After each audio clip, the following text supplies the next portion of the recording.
Okay, sebelum I proceed cerita hari ni, I just nak ingatkan untuk mereka yang mungkin baru kepada channel ini. Hai, saya pencerita kisah seram, kisah yang dihantar oleh orang awam kepada saya untuk saya sampaikan. And andai kata ada juga kisah-kisah personal yang saya share, saya akan bagi tahu ini adalah kisah saya. Kalau saya tak cakap ini adalah kisah saya, maksudnya ada orang hantar. Dan kalau anda ada masalah dengan cerita itu, mungkin anda tidak percaya, it's okay. Kalau apa yang berlaku itu di luar kepercayaan anda, anggap kisah seram ini satu hiburan. Kalau dia tipu kita sekalipun, yang dia hantar story tu adalah hasil karangan imajinasi dia, tak apa. It's between that person dengan Tuhan. Pengalaman manusia kan berbeza-beza, jadi kisah tu mungkin asing sikit untuk anda, mungkin susah sikit untuk anda percaya sebab itu pengalaman dia. Siapalah kita nak tuduh orang tu menipu? Dah cukup baik dah orang tu tolong type email kat saya. Nanti kalau awak komen kat dalam tu kata dia menipu-menipu, kecil hati dia. Nanti tak ada orang nak hantar kisah kat saya dah. Yang mana suka judge tu tolonglah anggap channel ini satu hiburan. Hai semua, kita bertemu lagi dalam kisah seram. Kali ni I nak share satu kisah yang dihantar oleh Kai. Kai ni bukan nama sebenar lah, I assume. Kisah ni dia kata lama tersimpan dalam keluarga dia. Niat dia berkongsi ni pun bukan untuk membuka aib sesiapa, tetapi more tu supaya dijadikan pengajaran buat yang sudi mendengar. Sebelum I mula cerita, subscribe lah dulu.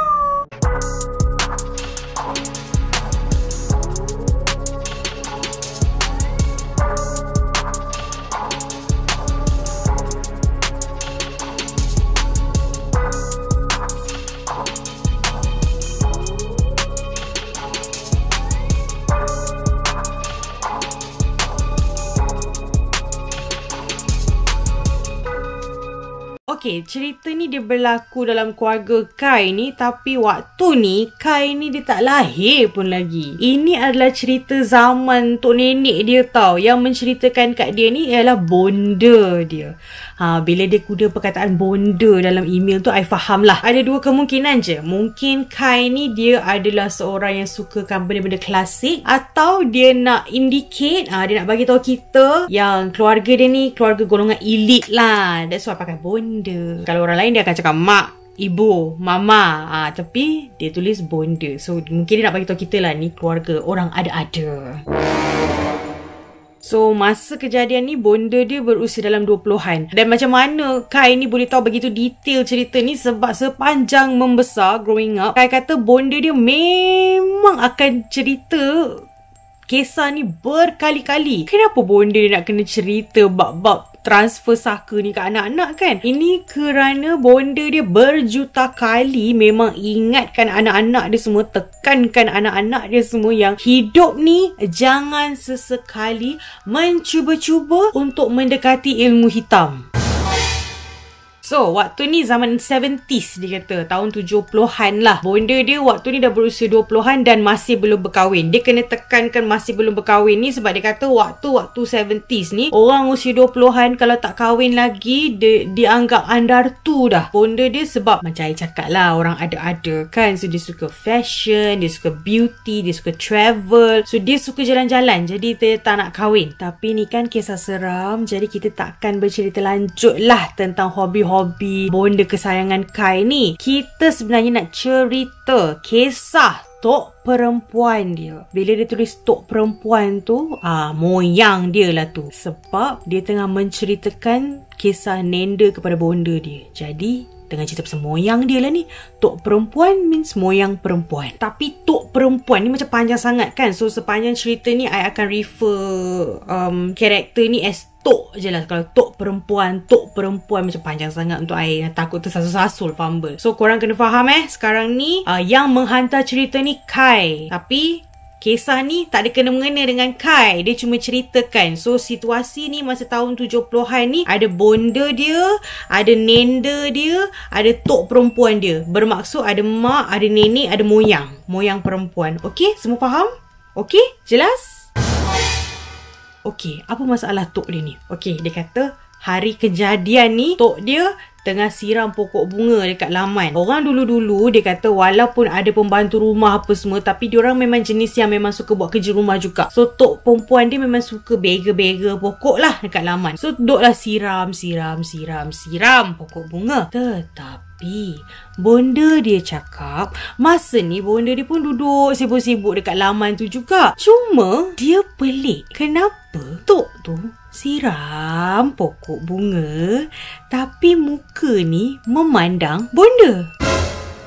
Pelik. Mata tak berkedip dan disenyum aja. Pandang bonda. So bonda macam dah tak selesa dah, macam apa masalah nenek aku ni kan. So bonda nak masuk. Masa bonda nak masuk rumah, tiba-tiba tok yang tengah siram pokok bunga ni rebah. So bonda panggil dah semua dia punya pembantu rumah tu keluar. Dia panggil dah semua pembantu rumah tu keluar, tolong angkatkan tok lah. So orang kaya-kaya ni, tak kira lah zaman dulu ke zaman sekarang, doktor pergi kat diorang. Diorang tak payah pergi klinik ke apa kan. And memang family diorang dah ada doktor sendiri. So what happened was, ada doktor diorang ni datang, check. Dia kata tak ada apa, mungkin keletihan. Sebab dia check, dia gupan jantung okey, nadi okey, semuanya okey. Okey tak okey lah tok ni 3 hari 3 malam dia tak bangun-bangun.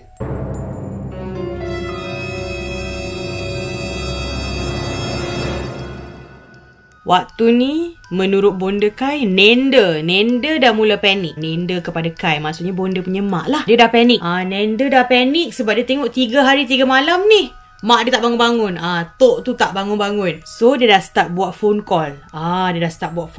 Duk panggil keluarga di seluruh sudut dunia ni balik. Sementara tok tengah ada lagi ni, tengah okey lagi ni, balik menghadap. Waktu ni bonda Kai dah faham dah. Bila dia tengok keadaan dah macam kucak-kacir, dia tengok Nenda dah macam panik-panik, gabra-gabra semua, dia dah faham. Okey, ni mesti kes nak turunkan saka kepada pewaris.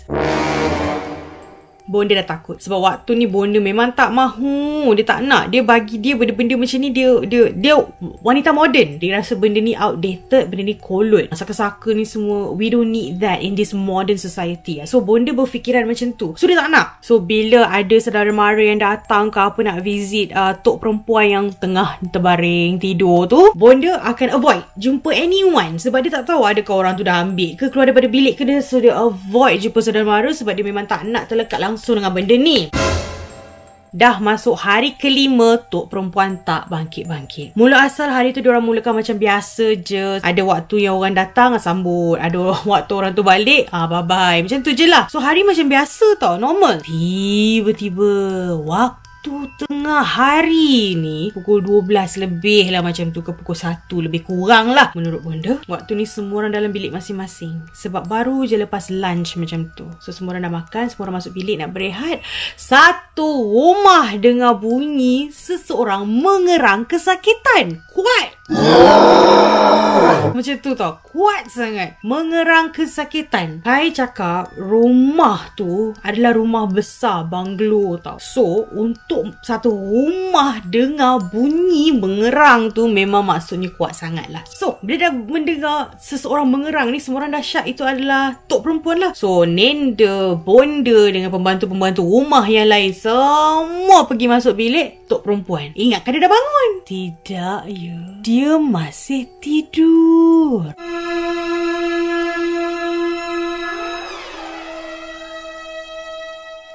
So semua orang dah macam Nenda suruh dia punya pembantu rumah ni semua tolong angkat tok perempuan tu letak dekat hall. Okay, I explain situasi bilik Nenda, bilik bonda, bilik tok perempuan ni semua adalah dekat tingkat atas. So dekat tingkat atas tu ada hall diorang tersendiri. Walaupun bilik diorang jauh-jauh, tapi diorang semua satu level. So diorang suruh lah pembantu-pembantu rumah ni tolong lah angkat tok perempuan tu, nak dibawanya ke hall. I tak pasti apa motif Nenda nak buat macam tu, tapi itulah yang berlaku. Itu apa yang bonda Kai duk cerita dekat diorang beradik kan. So time ni Nenda tengah arahkan pembantu-pembantu rumah tu tolong angkat tok perempuan bawa pergi hall. Waktu ni pembantu-pembantu rumah dia cuba nak angkat tok perempuan tu, namun tak berjaya. Macam batu tu diorang kata berat. No, bila dia cakap pembantu-pembantu tu maksudnya bukan 1-2 lah. I assume ada dalam 4-5 ke. I assume. I pun tak tahu sebab dia tak cerita detail berapa orang. Tapi diorang cuba angkat tok perempuan tu memang tak larat. Dan it doesn't make sense sebab masa tok perempuan tu rebah kat laman rumah, kan boleh je pembantu-pembantu tu angkat bawa masuk dalam. So daripada laman rumah kat luar rumah tu, angkat bawa naik bilik dia yang kat atas tu, boleh. Semua pembantu rumah boleh buat. So kenapa kali ni nak bawa pergi hall dah tak boleh? Dah lah berat semuanya tak boleh angkat. Tiba-tiba ada satu pembantu rumah ni menangis. Sudah. Dah kenapa kau menangis kat situ? Bonda waktu ni memang diam. Bonda hanya tengok je. Memang dalam keadaan ni dia tengok. Lepas tu Nenda tu tanya, kenapa kamu menangis? Tak boleh angkat? Tak apa. Macam bukanlah aku nak marah kan kalau kau tak boleh angkat pun. Dia kata dia nangis bukan sebab tak boleh nak angkat. Dia kata dah lah tak boleh nak angkat ni. Dia dengar suara tok perempuan tu ketawa dekat telinga dia. Orang lain semua macam, apa benda ni? Orang lain tak dengar tahu bunyi ketawa ni. Kau cakap apa ni? So dia dah nangis tau. So dia macam ke belakang sikit lah. So Nenda pula macam malas nak layan yang budak menangis ni. Dia kata, dah tak payah nak nangis tu. Pergi buka sliding door lah. Yang budak nangis ni pun slowly lah pergi buka sliding door dia tu. So lepas pembantu rumah tu dah buka sliding door tu, of course lah langsir pun terbuka sekali kan. Macam mana kita nak buka sliding door tanpa langsir dibuka dahulu? Dia gerak je nak patah balik dekat katil tok perempuan tu. Slowly sliding door tu tutup balik. Lepas sliding door tu tutup, langsir pun tertutup sendiri.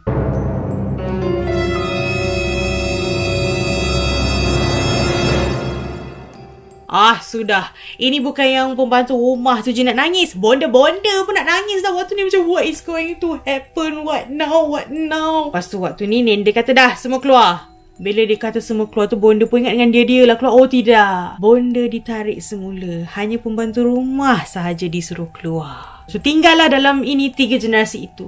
Tok perempuan, Nenda dan Bonda.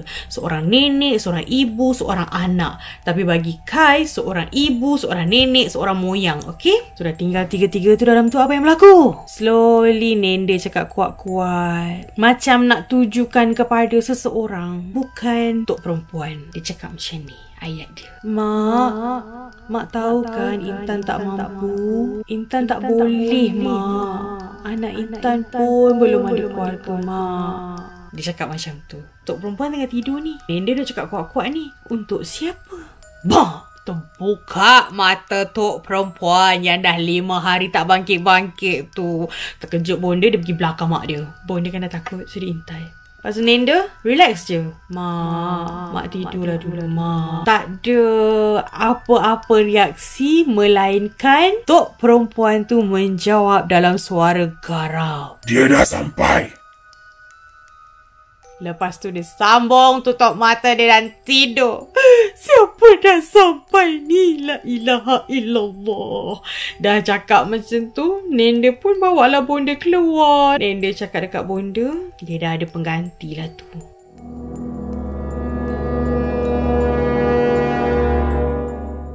So petang tu, hari yang elok-elok panas terik tiba-tiba jadi gelap, mendung, angin kuat. Mula-mula angin kuat macam nak ribut. Orang ingat kan nak hujan lebat lah. Kilat, sabung menyabung, petir. Tapi hujan tak turun-turun ni. Tak tahu tiba-tiba Tok Ngah dia sampai. Tok Ngah ni adalah adik-beradik kepada Tok Perempuan lah, daripada Indonesia. Tok Perempuan tu memang asalnya daripada Indonesia. Tapi Kai tak bagi tahu kita daripada daerah mana lah. So whatever it is, Tok Ngah dah sampai. So diorang sambut and borak dulu dekat hall bawah sebelum Nenda dengan Bonda bawa naik atas lah nak tengok Tok Perempuan. So borak.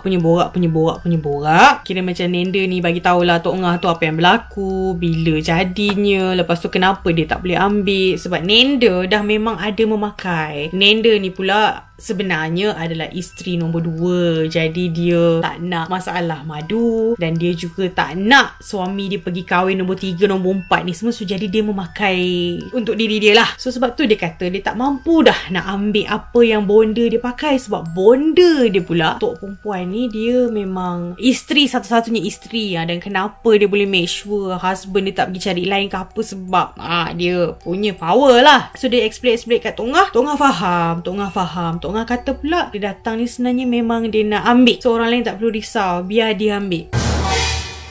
Tiba-tiba out of nowhere suara tok perempuan Ngah naik jumpa aku.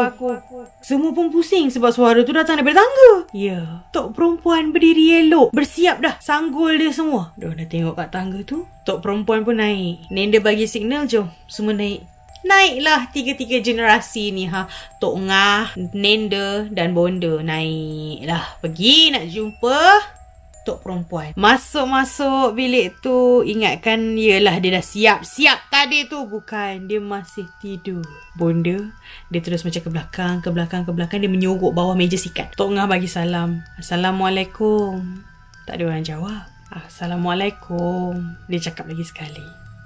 Tok perempuan bangkit sambil ketawa.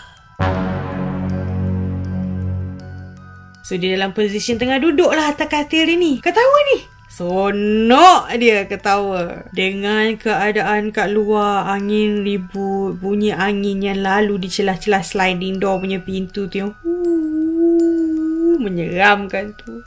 Kilat sabung menyabung, angin kuat. Duk bagi salam. Tak jawab. Tok perempuan ni ketawa. Lepas tu dia start mendengus. Macam menurun. Dia tengah berbunyi. Macam tu tau. Bonda ni dia dah tengok bawah meja sikat. Dia celah betis mak dia tu kan.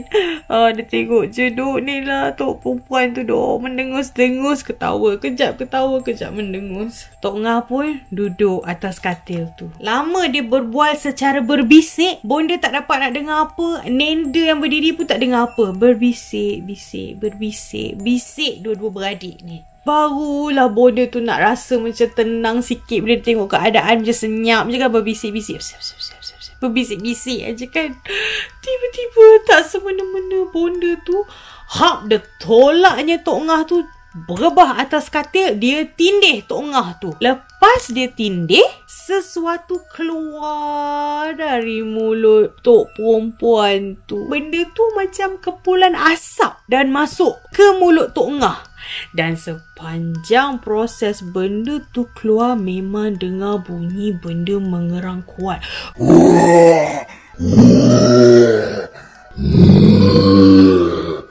Elok je benda tu habis keluar, masuk ke dalam mulut Tok Ngah. Tok perempuan rebah jatuh daripada katil. Sebab dia kan tengah tindih Tok Ngah tu kan. Dia jatuh daripada katil. Dan ketika tok perempuan jatuh ke lantai itu, serentak semua gambar tok perempuan dalam rumah tu yang bergantung kat dinding dalam frame tu jatuh berderai, bunyi kaca je. Tok perempuan meninggal dunia. Tok Ngah nampak macam okey. Tapi dia tak cakap apa-apa. Dia bangun daripada katil tu. Dia jalan keluar terus daripada rumah tu tanpa mengambil beg pakaian atau whatsoever yang dia bawa. Dia jalan sorang-sorang keluar daripada rumah tu tanpa toleh belakang. Dia terus balik Indonesia. Lepas seminggu Tok Ngah balik ke Indonesia, Tok Ngah meninggal secara mengejut. Itu sahaja kisah yang I ada untuk kongsi dengan kalian. Semua orang satu dunia memang faham konsep saka ni. Memang dah tahulah benda tu tak elok pun untuk kita teruskan. Dalam Islam pun melarang. Cuma dalam culture Melayu masih ada ramai yang mengamalkan. Dan saya pun tak boleh nak judge. Ada orang memang kadang-kadang bukan sengaja dia nak ada saka. Dia memang dah turun-temurun. Dah dia yang terpilih untuk ambil. Kita nak buat macam mana? Kadang-kadang kalau kita tahu, sebab I ada kawan yang ada saka, I tak boleh nak cakap engkau ni manusia syirik doh. Sebab dia sendiri pun tak boleh nak buat apa kalau benda tu diturunkan pada dia. Of course, kebanyakan orang memang cuba nak buat rawatan, tetapi tidak semuanya semudah itu untuk buang. So pengajaran di sini yang I nak bagi tahu tahu, yang Kai pun nak bagi tahu kat semua orang, ialah di saat zaman-zaman yang semua orang ni macam ada penyondol lah apalah, so you rasa you nak ambil pendamping untuk selamatkan rumah tangga you, jangan. Terus kenapa tok perempuan ni boleh ada benda dia? Sebab satu, untuk menjaga harta kekayaan dia, satu lagi supaya mengekalkan harta kekayaan untuk tidak jatuh kepada orang lain, keluarga lain. Berbeza pula dengan Intan. Nenda memakai sebab dia dah ambil suami orang, jadi dia tak nak suami dia tu dia kongsi-kongsi pula dengan orang lain, jadi dia start pakai supaya husband dia stop dekat dia, supaya suami dia tak cari lain. Bonda waktu ni tak berkahwin lagi, apa wanita woke dia 70-an, jadi dia tak ambil apa-apa, dia tak nak, dia rasa benda tu outdated. Nasib baik. Tapi whatever it is guys, baik kali saya pesan, dunia adi kudrati, ilmu hitam, benda-benda syirik ni semua benda yang kita tak faham tau. Cara kita nak agree untuk ambil dia tu nampak mudah, tapi untuk meleraikan ikatan yang terjalin antara benda yang mensyirik, menyekutukan Tuhan ni susah tau. Dosa tu tak terampun tau guys, susah hidup kita nanti. Okay, so apa-apa pun, kalau anda ada cerita yang lebih kurang sama atau anda ada cerita yang berbeza tetapi tetap seram, jangan lupa hantarkan kepada saya. Dan sekali lagi saya ingin ingatkan, anggap saja kisah seram Farah Faisal ini satu hiburan. Kalau orang cakap iyalah, siapalah kita untuk menidakkan pengalaman dia. And macam saya cakap awal tadi, kalau betul dia menipu, itu antara dia dengan Tuhan. Okay, bye, Assalamualaikum.